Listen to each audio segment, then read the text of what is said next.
Test 1. You will hear a number of different recordings, and you will have to answer questions on what you hear. There will be time for you to read the instructions and questions, and you will have a chance to check your work. All the recordings will be played once only. The test is in 4 sections. At the end of the test, you will be given 10 minutes to transfer your answers to an answer sheet. Now turn to Section 1. Section 1. You will hear a telephone conversation between an official at a village hall and a woman who wants to hire a public room. First, you have some time to look at questions 1 to 6.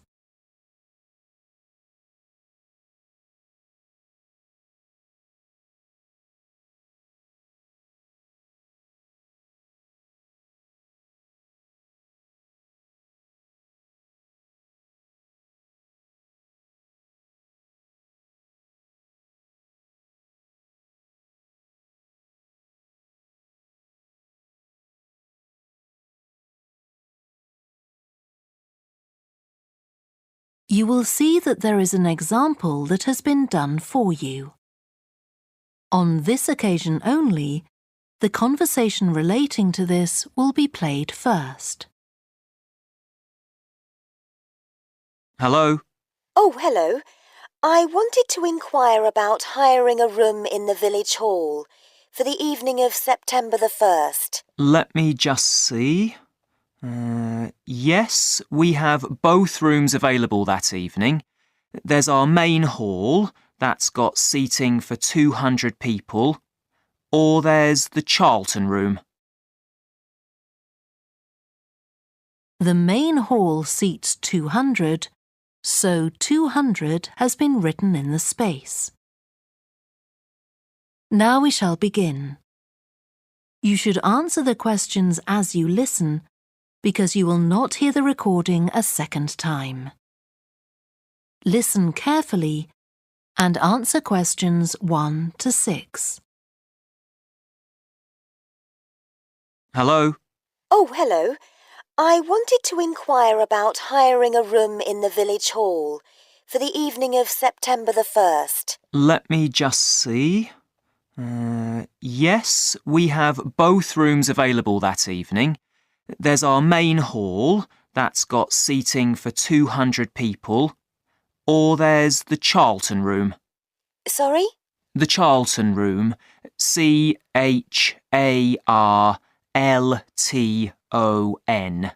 That's got seating for up to 100. Well, we're organising a dinner to raise money for a charity, and we're hoping for at least 150 people. So I think we'll go for the main hall. How much would that cost? Let's see. You wanted it for the evening of September the 1st? Yes, that's a Saturday.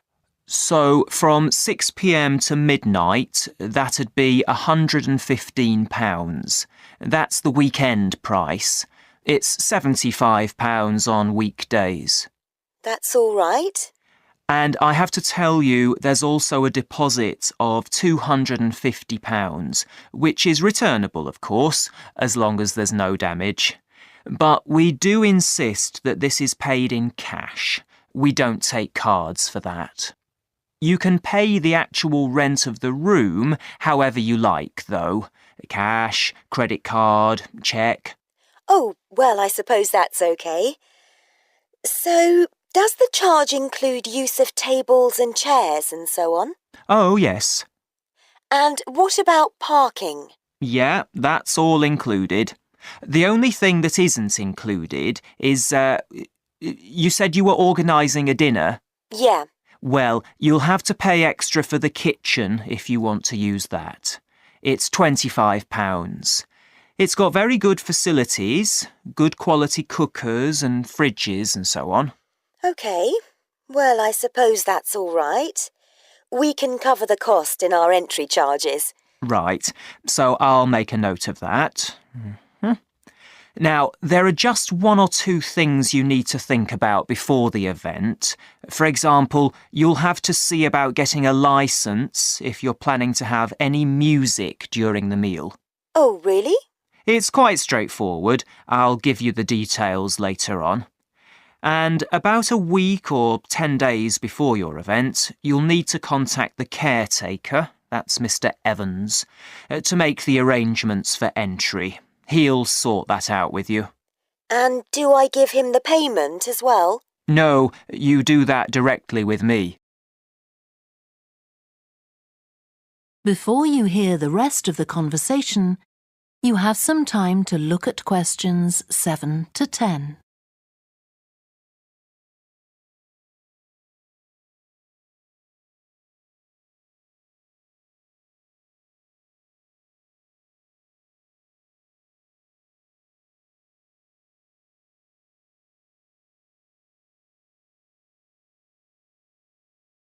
Now listen and answer questions 7 to 10.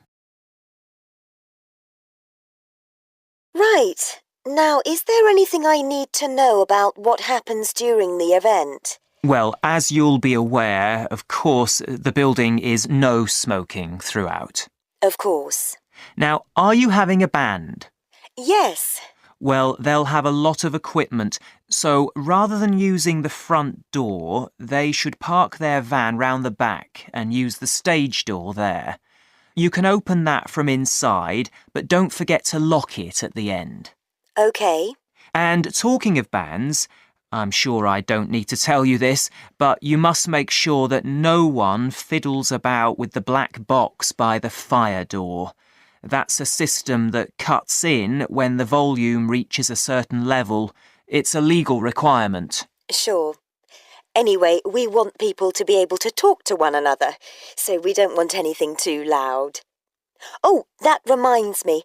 We'll be having speeches. Are there any microphones available?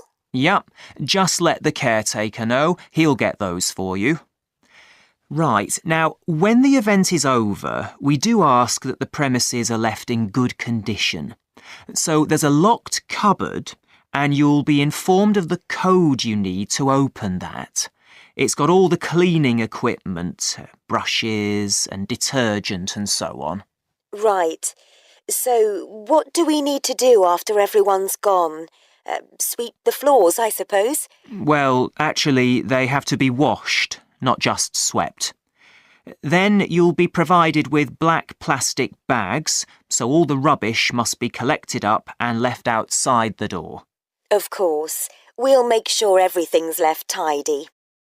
Oh, and I forgot to ask. I presume we can have decorations in the room? Yes, but you must take them down afterwards. Sure. And the chairs and tables should be stacked up neatly at the back of the room. I'll make sure I've got a few people to help me. That is the end of section 1. You now have half a minute to check your answers.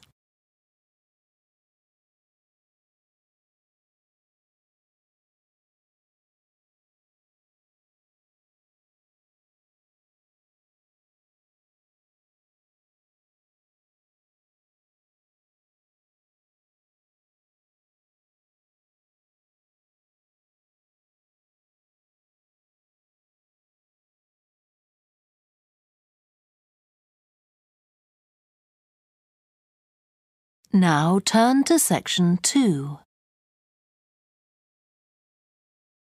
Section 2.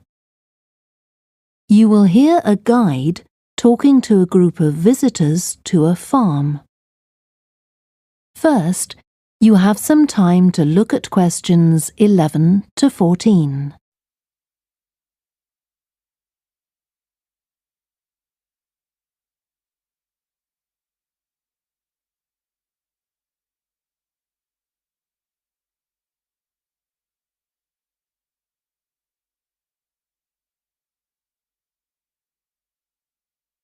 Listen carefully and answer questions 11 to 14. Welcome to the Fiddy Working Heritage Farm. This open-air museum gives you the experience of agriculture and rural life in the English countryside at the end of the 19th century. So you'll see a typical farm of that period, and like me, all the staff are dressed in clothes of that time. I must give you some advice and safety tips before we go any further. As it's a working farm, please don't frighten or injure the animals. We have a lot here, and many of them are breeds that are now quite rare. And do stay at a safe distance from the tools. Some of them have sharp points, which can be pretty dangerous, so please don't touch them. We don't want any accidents, do we? The ground is very uneven, and you might slip if you're wearing sandals, so I'm glad to see you're all wearing shoes. We always advise people to do that. Now, children of all ages are very welcome here, and usually even very young children love the ducks and lambs, so do bring them along next time you come. I don't think any of you have brought dogs with you, but in case you have, I'm afraid they'll have to stay in the car park unless they're guide dogs.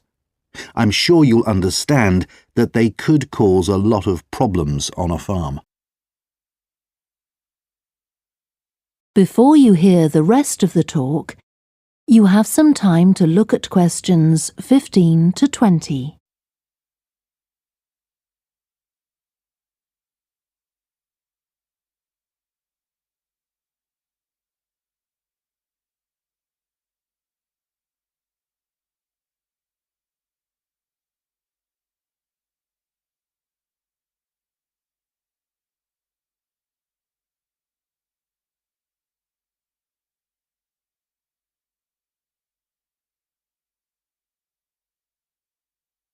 Now listen and answer questions 15 to 20.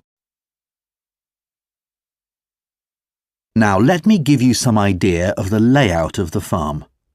The building where you bought your tickets is the new barn immediately to your right, and we're now at the beginning of the main path to the farmland, and of course the car park is on your left.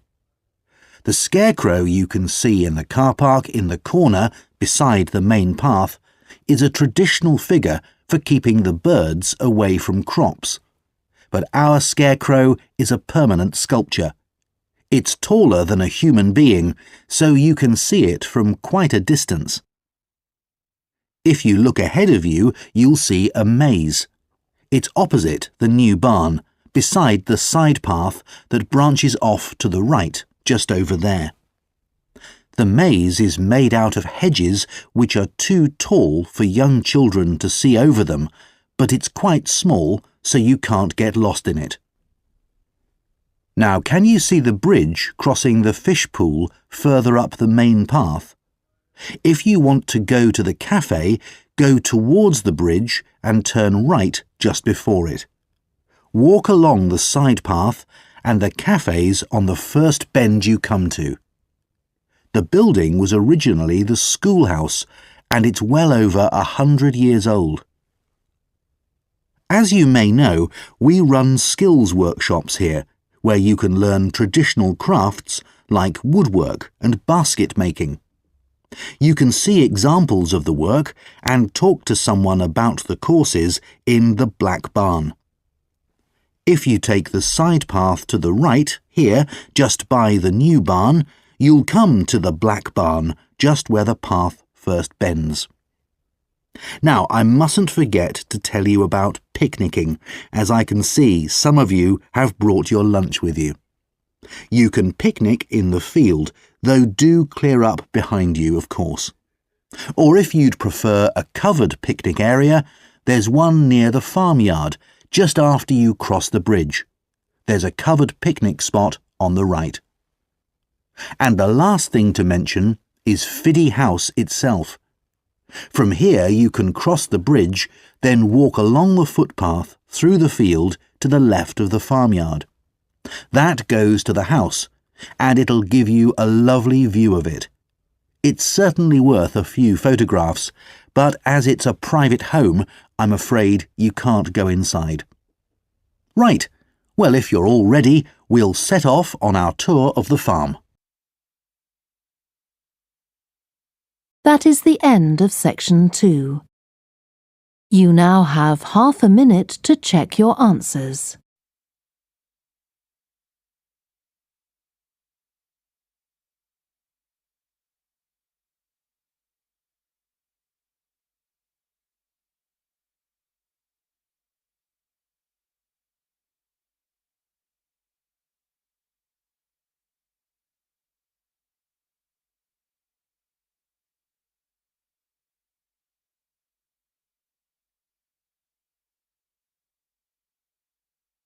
Now turn to section 3. Section 3. You will hear 2 psychology students called Lisa and Greg discussing a project they have to do. First, you have some time to look at questions 21 to 27.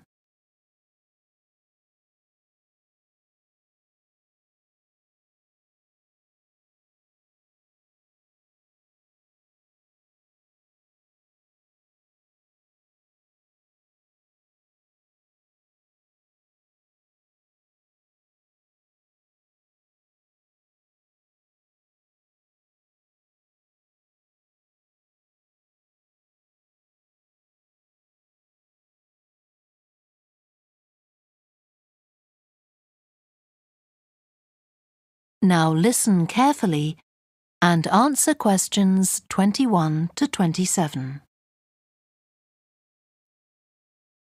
OK, Greg, so I finally managed to read the article you mentioned, the one about the study on gender in physics. About the study of college students done by Akira Miyake and his team. Yeah, I was interested that the researchers were actually a mix of psychologists and physicists. That's an unusual combination. Yeah, I got a little confused at first about which students the study was based on. They weren't actually majoring in physics, they were majoring in what's known as the STEM disciplines. That's science, technology, engineering and math. Yes, but they were all doing physics courses as part of their studies. That's correct.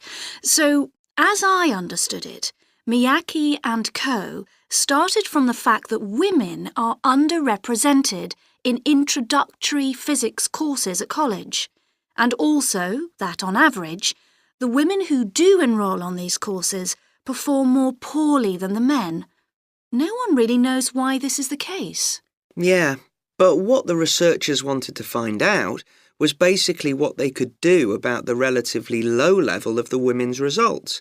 But in order to find a solution, they needed to find out more about the nature of the problem. Right. Now, let's see if I can remember. It was that in the physics class, the female students thought the male students all assumed that women weren't any good at physics. Was that it? And they thought that the men expected them to get poor results in their tests. That's what the women thought, and that made them nervous, so they did get poor results. But actually, they were wrong. No one was making any assumptions about the female students at all. Anyway, what Miyake's team did was quite simple, getting the students to do some writing before they went into the physics class. What did they call it? Values affirmation. They had to write an essay focusing on things that were significant to them, not particularly to do with the subject they were studying, but more general things like music or people who mattered to them. Right.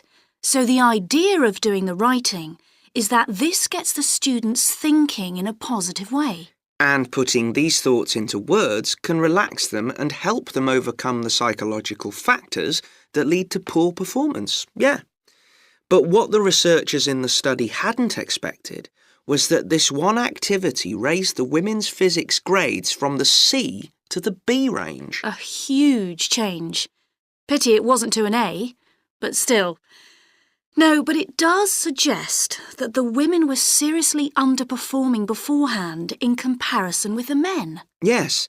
Mind you, Miyake's article left out a lot of details, like did the students do the writing just once or several times? And had they been told why they were doing the writing? That might have affected the results. You mean if they know the researchers thought it might help them to improve, then they just try to fulfill that expectation? Exactly. Before you hear the rest of the discussion, you have some time to look at questions 28 to 30.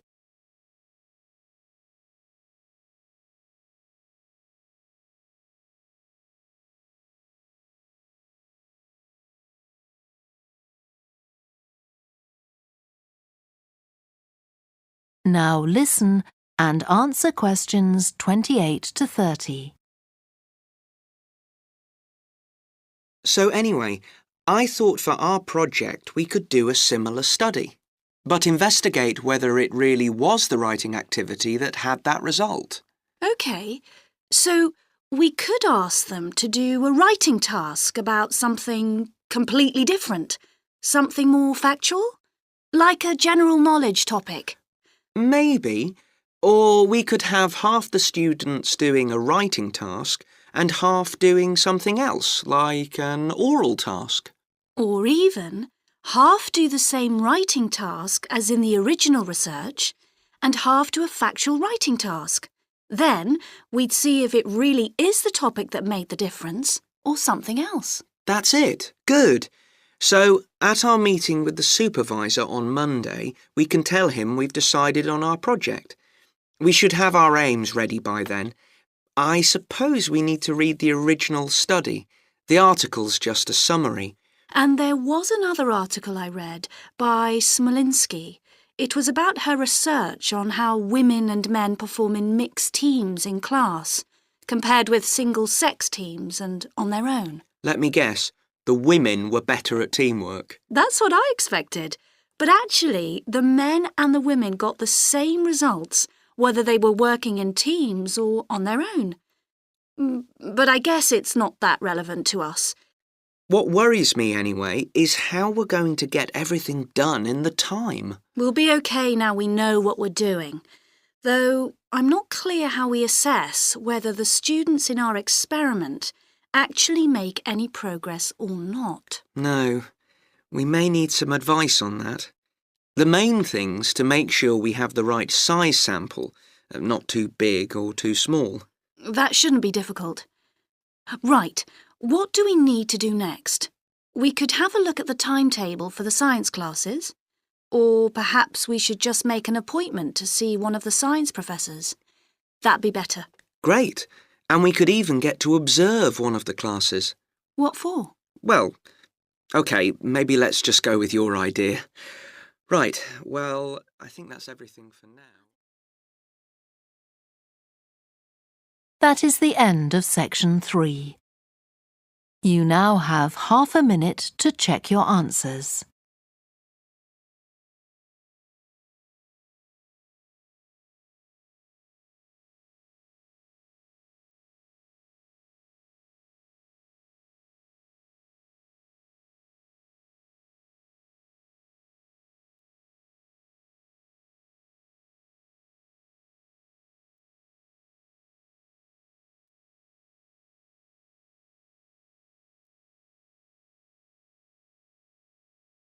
Now turn to section 4.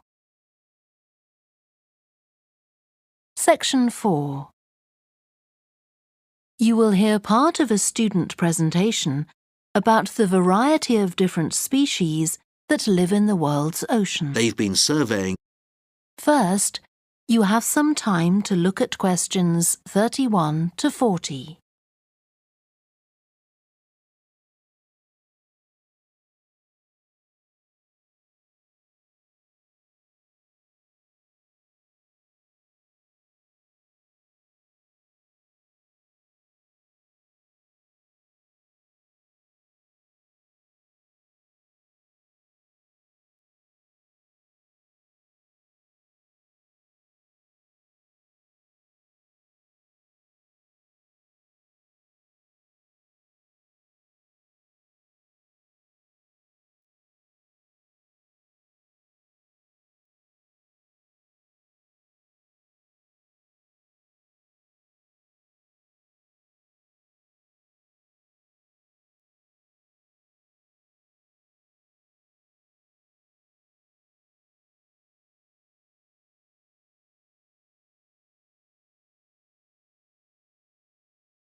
Now listen carefully and answer questions 31 to 40.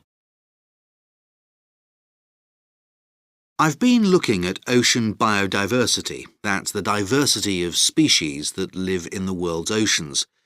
About 20 years ago, biologists developed the idea of what they called biodiversity hotspots.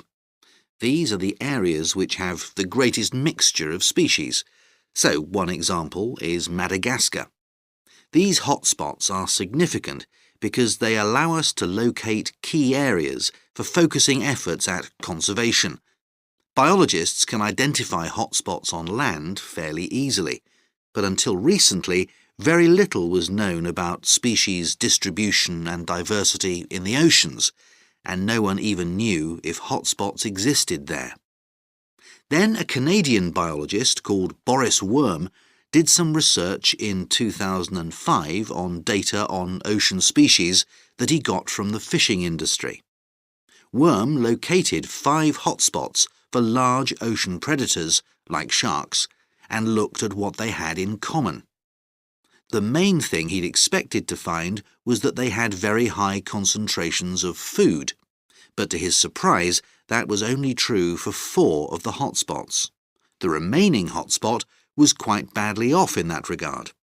But what he did find was that in all cases, the water at the surface of the ocean had relatively high temperatures, even when it was cool at greater depths. So, this seemed to be a factor in supporting a diverse range of these large predators. However, this wasn't enough on its own, because he also found that the water needed to have enough oxygen in it. So these 2 factors seemed necessary to support the high metabolic rate of these large fish. A couple of years later, in 2007, a researcher called Lisa Balance, who was working in California, also started looking for ocean hotspots, but not for fish. What she was interested in was marine mammals, things like seals. And she found 3 places in the oceans which were hotspots, and what these had in common was that these hotspots were all located at boundaries between ocean currents. And this seems to be the sort of place that has lots of the plankton that some of these species feed on. So now people who want to protect the species that are endangered need to get as much information as possible. For example, there's an international project called the Census of Marine Life, oceans all over the world, including the Arctic. One thing they found there, which stunned other researchers, was that there were large numbers of species which live below the ice, sometimes under a layer up to 20 meters thick. Some of these species had never been seen before. They've even found species of octopus living in these conditions. And other scientists working on the same project but researching very different habitats on the ocean floor have found large numbers of species congregating around volcanoes, attracted to them by the warmth and nutrients there.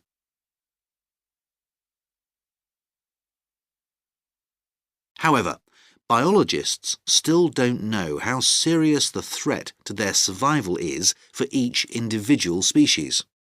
So a body called the Global Marine Species Assessment is now creating a list of endangered species on land, so they consider things like the size of the population, how many members of one species there are in a particular place, and then they look at their distribution in geographical terms, although this is quite difficult when you're looking at fish because they're so mobile. And then thirdly, they calculate the rate at which the decline of the species is happening. So far, only 1,500 species have been assessed, but they want to increase this figure to 20,000. For each one they assess, they use the data they collect on that species to produce a map showing its distribution. Ultimately, they will be able to use these to figure out not only where most species are located, but also where they are most threatened. So, finally, what can be done to retain the diversity of species in the world's oceans? Firstly, we need to set up more reserves in our oceans, places where marine species are protected. We have some, but not enough. In addition, to preserve species such as leatherback turtles, which live out in the high seas but have their nesting sites on the American coast, we need to create corridors for migration, so they can get from one area to another safely. As well as this, action needs to be taken to lower the levels of fishing quotas to prevent overfishing of endangered species. And finally, there's the problem of bycatch. This refers to the catching of unwanted fish by fishing boats. They're returned to the sea, but they're often dead or dying. If these commercial fishing boats used equipment which was more selective so that only the fish wanted for consumption were caught, this problem could be overcome. OK, so does anyone have any questions about... That is the end of section 4. You now have half a minute to check your answers.